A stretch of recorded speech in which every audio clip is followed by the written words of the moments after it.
Hello, ఈ ఆసక్తికరమైన విశ్లేషణలోకి నేరుగా వెళ్ళిపోదాం.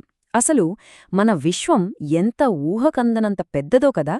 ఈరోజు మనం ఈ విశ్వం అపారమైన పరిమాణం గురించి, అలాగే ఈ అనంతమైన దూరాన్ని జయించడానికి శాస్త్రవేత్తలు చెప్తున్న కొన్ని అద్భుతమైన కాస్మిక్ షార్ట్కట్స్ గురించి మాట్లాడుకుందాం.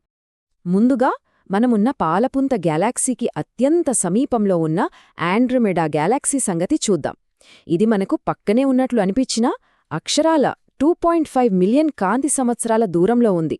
దీని అర్థమేమిటంటే, ఒకవేళ మనము గంటకు 28,000 మైళ్ల వేగంతో దూసుకెళ్లే ఒక సాధారణ స్పేస్ క్రాఫ్ట్లో అక్కడికి వెళ్లాలని ప్రయత్నిస్తే ఆ ప్రయాణానికి దాదాపు 94.5 బిలియన్ సంవత్సరాలు పడుతుంది. ఇది అస్సలు ఊహకు కూడా అందని, దాదాపు అసాధ్యమైన సమయం. ఇలాంటి నిరాశపరిచే వాస్తవాల వల్లే డీప్ స్పేస్ ట్రావెల్ కోసం మనకొక ఆశాకిరణం అవసరమైంది. అదే వార్మ్ హోల్. ఇదొక కాస్మిక్ షార్ట్కట్. 2014లో వచ్చిన ఫేమస్ హాలీవుడ్ మూవీ ఇంటర్స్టెల్లార్లో శనిగ్రహం దగ్గర ఈ వార్మ్ హోల్ను చాలా అద్భుతంగా చూపించారు. మిలియన్ల కాంతి సంవత్సరాల ప్రయాణాన్ని చిటికలో ముగించడానికి ఇదొక గొప్ప అవకాశం. అయితే ఇదంతా కేవలం సైన్స్ ఫిక్షన్ మాత్రమే అనుకుంటే పొరపాటే. దీనికి చాలా బలమైన సైన్స్ ఆధారముంది. 1915లో Albert Einstein Prussian Academy of సైన్సెస్కు సమర్పించిన 10 నాన్ లీనియర్ ఫీల్డ్ ఈక్వేషన్స్తో ఇది ముడిపడి ఉంది. పదార్థం, అలాగే శక్తి ఈ స్పేస్ టైం వంపును ఎలా శాసిస్తాయో ఆ థియరీ ఆఫ్ రిలేటివిటీ స్పష్టంగా వివరిస్తుంది. అసలు ఈ గురుత్వాకర్షణ ఎలా పనిచేస్తుందో చాలా సింపుల్గా ఊహించుకుందాం. స్పేస్ టైంను ఒక పెద్ద చదునైన వలలాగా అనుకుందాం. దానిపై ఒక భారీ నక్షత్రాన్ని లేదా గ్రహాన్ని ఉంచినప్పుడు ఆ బరువుకు ఆ వల కిందికి వంగిపోతుంది కదా. సరిగ్గా అదేవిధంగా విపరీతమైన గురుత్వాకర్షణ శక్తి వల్ల ఫ్యాబ్రిక్ ఆఫ్ స్పేస్ టైం భౌతికంగా ఎలా వంగుతుందో ఈ ఉదాహరణ మనకు కళ్లకు కట్టినట్లు చెప్తుంది. ఒక్కసారి మనం స్కూల్లో చదివిన క్వాడ్రాటిక్ ఈక్వేషన్స్ను గుర్తుచేసుకుందాం. ఒకే సమీకరణానికి 2 వేర్వేరు కానీ ఖచ్చితమైన సమాధానాలు రావచ్చు. అచ్చం అలాగే ఐన్స్టైన్ అత్యంత క్లిష్టమైన సమీకరణాలకు కూడా 1 కంటే ఎక్కువ సైద్ధాంతిక పరిష్కారాలున్నాయి. అవే మన విశ్వం తాలూకు విభిన్న వాస్తవాలను ఆవిష్కరిస్తాయి. ఈ ఖచ్చితమైన సమీకరణాలను పరిష్కరించడం వల్లే 100 ఏళ్లకు పైగా భౌతిక శాస్త్రంలో ఎన్నో మైండ్ బ్లోయింగ్ ఆవిష్కరణలు జరిగాయి. 1915 నాటి ఐన్స్టీన్ ఫీల్డ్ ఈక్వేషన్స్ మొదలుకుని బ్లాక్ హోల్స్, ఆ తర్వాత అంతుచిక్కని వైట్ హోల్స్ వరకు ఎన్నో అద్భుతాలు ఈ టైంలైన్లో దాగి ఉన్నాయి. ఈ అన్వేషణలో భాగంగానే 1935లో ఆల్బర్ట్ ఐన్స్టైన్ మరియు నాథన్ రోజెన్ కలిసి ఆ సమీకరణాలలో ఒక రెండవ మ్యాథమెటికల్ సొల్యూషన్ కనుగొన్నారు. వీనినే సైద్ధాంతికంగా ఐన్స్టైన్ రోజెన్ బ్రిడ్జ్ అంటారు. ఇది ఫ్యాబ్రిక్ ఆఫ్ స్పేస్ టైంలోని 2 వేర్వేరు ప్రదేశాలను అనుసంధానించే ఒక అద్భుతమైన షార్ట్కట్. అసలు ఈ షార్ట్కట్ ఎలా ఉంటుందో ఊహించుకోవడం చాలా ఆసక్తికరంగా ఉంటుంది. ఒక చదునైన 2D కాగితంపై A మరియు B అనే 2 పాయింట్లను గీసి, ఆ కాగితాన్ని 3D స్పేస్లో మడిచి, ఆ 2 పాయింట్లను కలుపుతూ నేరుగా ఒక రంధ్రం చేస్తే ఎలా ఉంటుందో ఆలోచించండి. ఊహకందని దూరంలో ఉన్న 2 పాయింట్లను ఈ షార్ట్కట్ తక్షణమే కలిపేస్తుంది. దీన్నే అర్థం చేసుకోడానికి ఇంకో ఉదాహరణ చూద్దాం. ఒక 2D మ్యాప్లో ఢిల్లీ నుండి న్యూయార్క్ వెళ్లే అతి చిన్న విమాన మార్గం చూస్తే అది చాలా వంకరగా, అస్సలు లాజిక్ లేనట్లు కనిపిస్తుంది.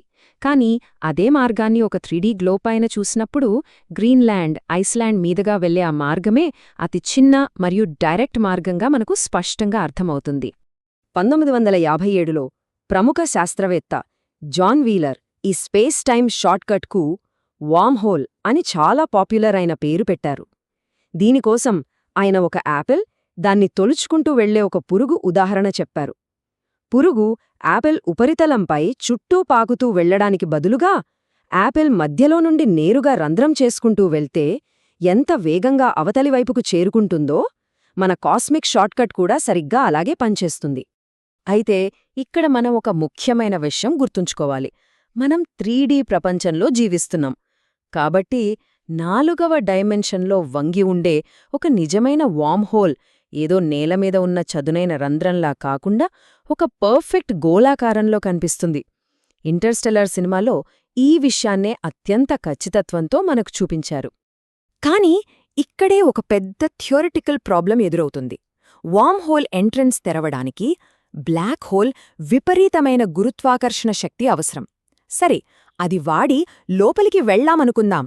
మరి ప్రయాణికులు శాశ్వతంగా ఆ బ్లాక్ హోల్లోనే చిక్కుకుపోతారా? అవతలివైపు వాళ్లకోసం అసలు ఏముంటుంది? ఈ కాస్మిక్ టన్నెల్ నుండి సురక్షితంగా బయటపడటానికి మన విశ్వానికి ఆ బ్లాక్ హోల్కు ఖచ్చితమైన మ్యాథమెటికల్ ఆపోజిట్ ఒకటి కావాలి. అదే అత్యంత రహస్యమైన వైట్ హోల్. బ్లాక్ హోల్కి వెళ్లడమే కాని తిరిగి రాలేని పాయింట్ ఆఫ్ నో రిటర్న్ ఉంటుంది. కానీ వైట్ హోల్కి బౌండరీ ఆఫ్ నో అడ్మిషన్ ఉంటుంది. అంటే ఇది అత్యంత ప్రకాశవంతంగా వెలుగుతూ పదార్థాన్ని మరియు కాంతిని తనలో నుండి ఎప్పటికీ బయటికి తోసేస్తుందే తప్ప ఏదీ తిరిగి దాని లోపలికి అస్సలు ప్రవేశించలేదు. ఈ వైట్ హోల్స్పై సైంటిఫిక్ కమ్యూనిటీలో పెద్ద చర్చ జరుగుతోంది. కొందరేమో క్వాంటం డేటా ఎప్పటికీ నశించదు కాబట్టి బ్లాక్ హోల్ మింగేసిన సమాచారం ఖచ్చితంగా ఈ వైట్ హోల్స్ ద్వారానే బయటకు రావాలని నమ్ముతారు. మన బిగ్ బ్యాంగ్ కూడా ఒక భారీ వైట్ హోల్ అని వాళ్ల వాదన. కాని మరికొందరు మాత్రం ఇవి విశ్వంలో ఎంట్రోపీని అంటే డిజార్డర్ని తగ్గించేస్తాయి కాబట్టి ఇది భౌతిక శాస్త్ర నియమాలకు, ముఖ్యంగా థర్మోడైనామిక్స్కు పూర్తిగా విరుద్ధం అని బలంగా వాదిస్తున్నారు. అయితే ఆశ్చర్యకరంగా జూన్ 14, 2006న ఈ చర్చ మరింత హీటెక్కింది.